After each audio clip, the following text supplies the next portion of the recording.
ఏదైతే వైఎస్ఆర్ కాంగ్రెస్ పార్టీ మా నాయకుడు జగన్మోహన్ రెడ్డి గారి ఆదేశాల మేరకు ఏదైతే డిఎస్సిలో జరిగిన అక్రమాలు కానివ్వండి, నిరుద్యోగ వృత్తి ఇస్తానని చెప్పిన యువతను మోసం చేయడం కానివ్వండి, ఫీజు రియంబర్స్మెంట్ ఇవ్వకుండా అదేవిధంగా విద్యార్థులకి ఇబ్బంది పెడుతున్న పరిస్థితులు కానివ్వండి, వీటన్నిటికీ కూడా బాధ్యత వహిస్తూ విద్యాశాఖ మంత్రి నారా లోకేష్ గారు రాజీనామా చేయాలని, డిఎస్సి నియామకాల మీద సిబిఐ విచారణ జరిపించాలని చెప్పని యువజన విభాగాలతో కలుపుకొని ఈరోజు రెండో రోజు ఈరోజు రిలే నిరాధ్యక్షులు మా 35 డివిజన్లో మా మాజీ స్థానిక కార్పొరేటర్ గారి కార్యాలయం వద్ద ఈరోజు మేము రిలే దీక్ష చేపట్టడం జరిగింది.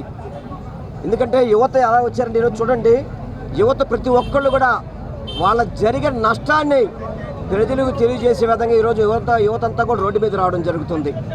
వీటన్నిటిని తట్టుకోలేక క్యాబినెట్లో కూడా చంద్రబాబు నాయుడు ఇష్టం వచ్చినట్లు మాట్లాడుతున్నాడు. మేము అడుగుతుంది ఏంటి, మీరు ఇచ్చిన హామీలు నెరవేర్చండి అంటున్నాం. అయ్యా, మీరు నిరుద్యోగ వృత్తి యువకులకు ఇవ్వండి, ఆడబిడ్డ నిధి ఆడపిల్లలకి ఇవ్వండి, మీరు ఏదైతే ఇంటికి ప్రతి ఒక్కరికి ఉద్యోగం ఇస్తున్నారో ఉద్యోగం ఇవ్వండి.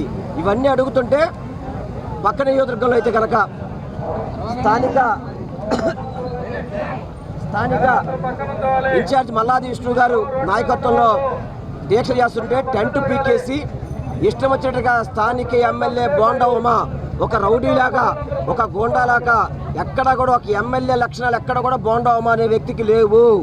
ఎందుకంటే అక్కడికి వస్తే కట్టేస్తాడంట. ఏంద్రా మీరేమి రాజ్యాంగం ఉందా మీ దగ్గర లేదా? అసలు మామూలుగా పరిపాలన ఏ విధంగా జరుగుతుంది అంటే పక్కన యువతలు కనుక రావాలంటే వీసా కావాలా? నువ్వు కట్టేస్తావా? అంటే నువ్వు చేస్తున్న తప్పులను ఎత్తు చూపెట్టకూడదా? ఎత్తు చూపెడితే దాడులు చేస్తావా? ఇదేనా మీ సంస్కారం? ఇదేనా? మేము దేనికి భయపడావు నువ్వు అనుకుంటున్నావేమో. నువ్వు తిట్టే కొద్దీ నేను ఇంకా రెట్టింపుతో నీ అవినీతి బయట పెడతాను, నువ్వు చేసే అరాచకాలు బయట పెడతాను, వెనక్కి తగ్గేదే లేదు. నువ్వు నన్ను కట్టేస్తావా, నువ్వు మా దగ్గరికి వస్తావా, నీ ఇష్టం, నువ్వు ఎక్కడికి వచ్చినా నేను సిద్ధమే. నాకేమీ ఇబ్బంది లేదు, ఏమీ భయపడే పరిస్థితి లేదు.